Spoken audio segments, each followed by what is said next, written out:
So I originally started this video idea as a joke, and I think I may have stumbled on something a little more interesting than I anticipated. So the original idea was I was thinking about the trend towards tuning drums lower and lower and dampening drums heavily. This is something that I've done plenty on this channel and people have been doing since the 70s with, tea towels, and we've got the big fat snare drum, and DW's putting out drum shells that they say you can tune lower and lower, and Benny Greb's telling you to detune the two lugs nearest you.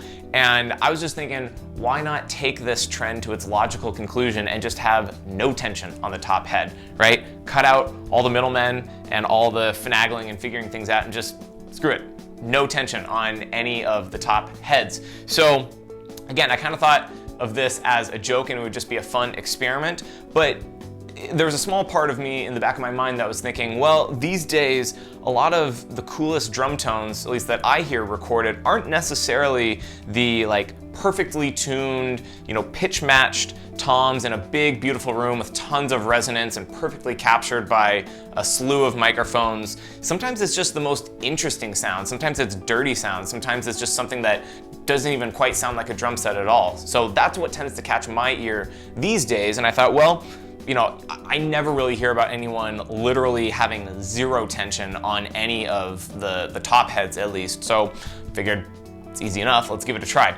So here's the setup. I've got my DW Collectors Santa Monica series shells, kick, and toms, and then I've got my custom built snare by my dad, the 6x15 Alaskan yellow cedar.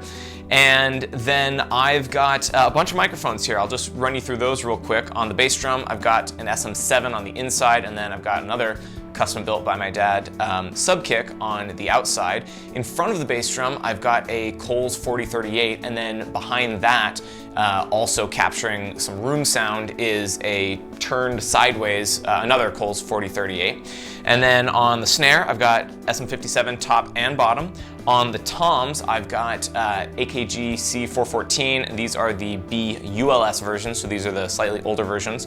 On overheads, I've got the Octava 012s, and then I've got an AKG C414 XLS, the newer one, in the worst mic position. So I already had these drums set up and tuned in a way that I thought sounded really nice. So what I'm going to do is I'm going to give you sort of a baseline recording, all mixed and everything.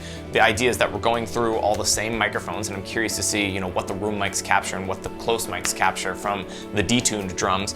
But I'm going to give you a baseline with a mix that I had going with these all tuned, still relatively low, but definitely with some resonance and some tone.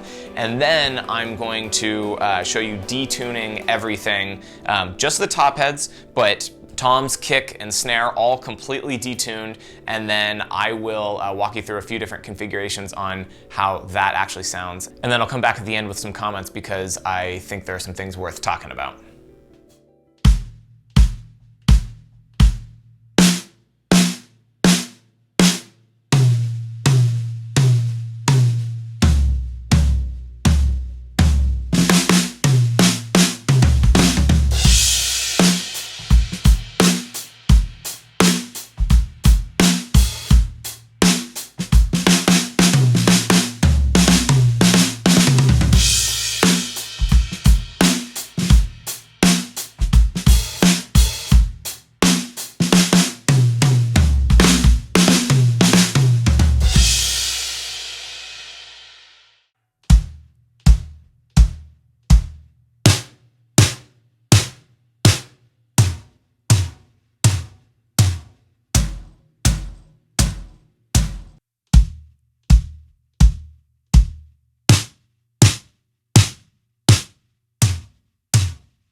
So you've just heard the results, and I've just barely heard the results just in my in-ears here after tracking, and already I am fascinated and totally surprised by what I heard. And just to give you an idea of what it sounds like in the room here, I mean, you don't need to take my word for it that it sounds like crap. You can do that with your own drums. Just tune all the top heads down. You can imagine what it sounds like. Just goes bleh, bleh, bleh.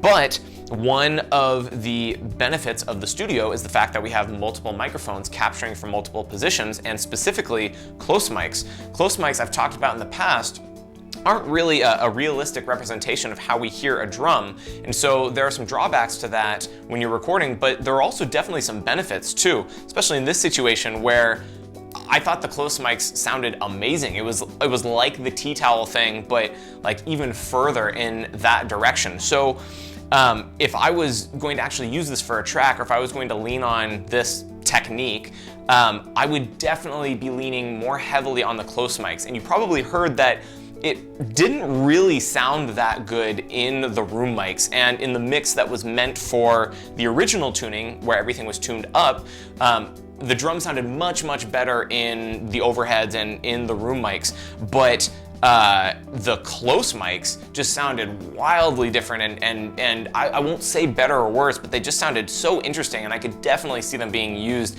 in a certain scenario when they were completely tuned down. So again, I want to reiterate that live, in person, like me just sitting here and playing them, they feel bizarre, they sound not good, but as you heard, you can get something really, really cool and interesting when you're recording. A couple things I want to point out individually. One is that when the heads were completely detuned, that there was a lot more attack across the kit. In fact, you're really getting mostly attack. You're just slapping a head with very little tone and resonance, and much more like just slap and attack. So on the bass drum, that would really work, I think, if you were going into like a metal genre or something where, you know, you might be inclined to use triggers or something like that. But if you want something that sounds bigger and more full-bodied, obviously you wouldn't want to do this.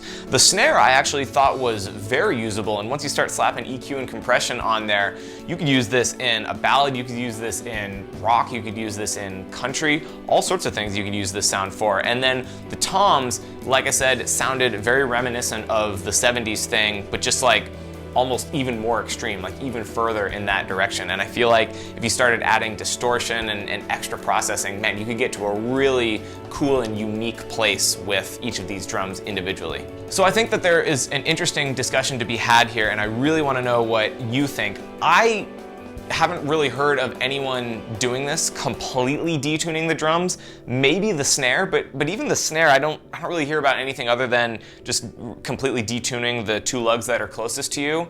But I never really hear about anyone detuning all of the heads, and I kind of figured that that was for good reason. And maybe you think that that sounded terrible, and maybe I should never do it again. But at the very least, like I said, I think it's fascinating. I think it sounds interesting. But I'd love to know what you think. Thank you for watching. Let me know in the comments, and I will see you in the next one.